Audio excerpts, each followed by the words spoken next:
Hoa rồi con này. Đó con cáo à. Ui. Trời ơi. Bao tiền đấy, một cào tiền. Các bạn.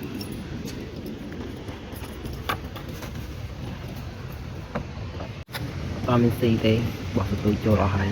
Là để chơi nhỉ, tôm xì bảo mùi thế nè. Là những đôi tí tăng lấy cho bạn mùi của bà hơi lắng. Trời và đập liêm gì phải liêm. Em rồi nha. Còn sẽ đi chặt tới téo hả bạn. Thì đây chỗ thì đây chăng. Ở đây là 28 tấc lấy ra. Trời ơi. Trời. Còn lấy ạ. Rồi đi svat ạ. Đây trời ơi. Lặng tèm. Chỗ đi đây. Rồi đây. Để sọt mặt vô tay. Wow. Đó là cua. Bốn nè. Bốn cái gì ở đây chạy. Cua này. Chẳng lại. Đi sẽ lấy hết. Wow, rồi. Không biết. Wow. Ôi. Wow. Chiệp trời ơi. Wow. Trời ơi. Em ơi đây. Đọc xi rồi vãi rồi. Phải căng. Quang rồi. Dạ, không xi á.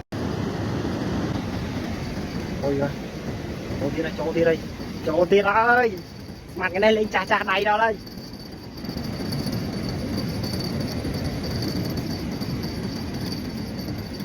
Ồ, cậu non. Đó. Ôi. Ôi. Cũng bình trọng người này. Đây mặt lên chà đầy đó đấy.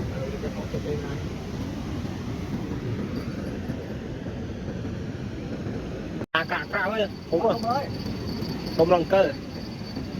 À, chỗ đi rồi. Vì nút lớn này, cho cả nút lớn này. Tính sai mình. Wow. Ôi. Chọc lý gì lấy ngọt. Ở đấy đây nhóm nhận thó đó, tôi nhóm vào mấy. Wow. Ôi, tôi chọn bên này. Wow, được con đầy. Ôi ơi. Em cọc rồi đi. Đừng em.